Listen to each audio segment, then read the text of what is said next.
Another day, another vlog. Hello mga kayang mamsi ko. Update ko kayo sa mga nangyari kahapon. Actually, dapat kahapon ko pa ito post kasi tinatamad akong mag-voice over. Ito yan guys, tinutulungan ako ng aking asawa maglaba. Siya yung taga-dryer. At yan guys, magsasampay na ako sa mga oras na yan. Ayan. Dapat kasi guys, nung Sabado pa dapat talaga ako nakapaglaba. Ayan, inabot tuloy ako ng linggo. Kasi nag-brown out sa amin, maghapon ba naman walang kuryente. Ayun, di ako nakapaglaba. Nga guys, nakapaglaba na ako ngayon Lalo na ng mga uniform. Kasi wala nang uniform ang aking Junakis. Ayun, puro na lahat nasa labahan. Kasi sa Lunes may pasok na, kailangan na naman ng susuotin. Kailangan kapag hindi naglaba, walang susuotin. Di naman pwedeng walang damit, di ba? Kasi ako guys, di ako nagpapatambak ng labahan. Minsan nga, 3 days, 2 days, naglalaban agad ako kahit kakaunti pa lang yung damit. Pero ang ginagawa ko naman guys, kinukusutan ko na lang. Kasi kukunti lang naman Ayan, hindi ko na siya winawashing. Nagwa-washing lang ako kapag mga isang linggo yung labahan ko, ganun kapag marami. Sobrang hirap pa naman guys kapag marami kang labahan. Siyempre, mahirap yung natatambakan ka. Mas maganda yung konti pa lang naglalaba ka na.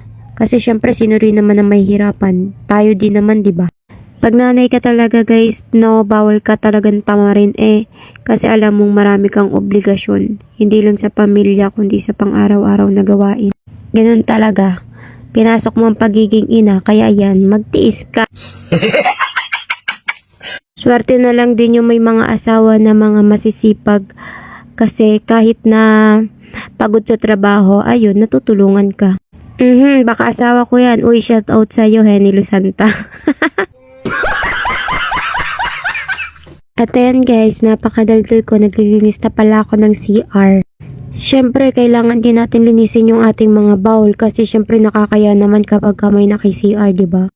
Tas ang dumi-dumi niya, kaya yan, nilinisan ko. Alam mo guys, ako na siguro yung taong gusto ko laging may kinukuting-ting yung lagi bang may ginagawa. Kasi alam nyo guys, naboboring talaga ako pag lalo na pag wala akong nagagawa.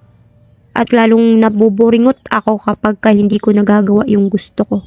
Gusto ko yung lagi may ginagawa ko kasi dito ko binubuhos lahat ng stress ko. Kesa naman mag-isip ako na mag-isip ng problema, ayan, ginagawa ko na lang libangan yung paglilinis sa bahay. Iniiwasan ko pa naman mas stress. Saka guys, nalilibang din naman ako pag may ginagawa Ito na siguro yung pinaka-hobby ko sa lahat, yung may ginagawa. Pero syempre guys, dumarating talaga sa point na minsan napapagod din naman ako. Lalo na sa paglilinis, sa mga gawaing bahay. Syempre kahit sino naman talaga mapapagodan Kahit sinong nanay. Syempre lahat naman tayo napapagod. Lahat naman talaga ng bagay nakakapagod syempre. Humiga lang hindi.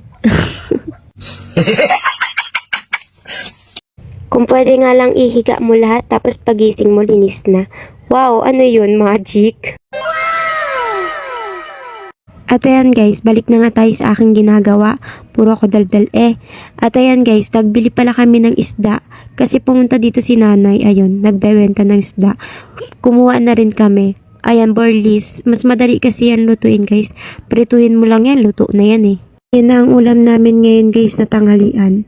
Ayan, may pang-ulam na kami ng tanghali. Ang hirap pa naman pati guys mag-isip ng pang-ulam kung ano bang uulamin ninyo. Kaya yung mga nanay sobrang hirap na hirap yan mag-isip ng mga ulam Ayan guys, pagkasalang ko ng mantika, ayan, nung pagkainit sinalang ko na rin ang ating borlis. At yan, maghihiwa tayo ng kamatis. Syempre guys, mas masarap kapag may sausawan. At mas masarap naman guys kapag maraming kamatis. Ayan, di ba sabi ko naman sa inyo mahilig din ako sa kamatis. At ngayon ay gagawa tayo ng sausawan. Kamatis with toyo. Yan. Syempre lalagyan natin ng pampaanghang para naman may konting sipa. Alam nyo guys, pampagana din yan kumain Yung may sili.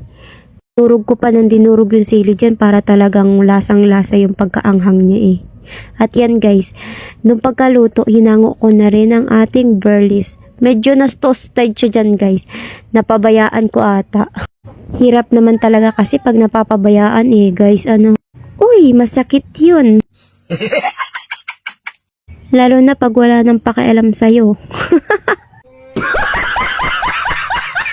Kaya mahirap na papabayaan yung isda talaga yun guys. Nasusunog pag pinapabayaan.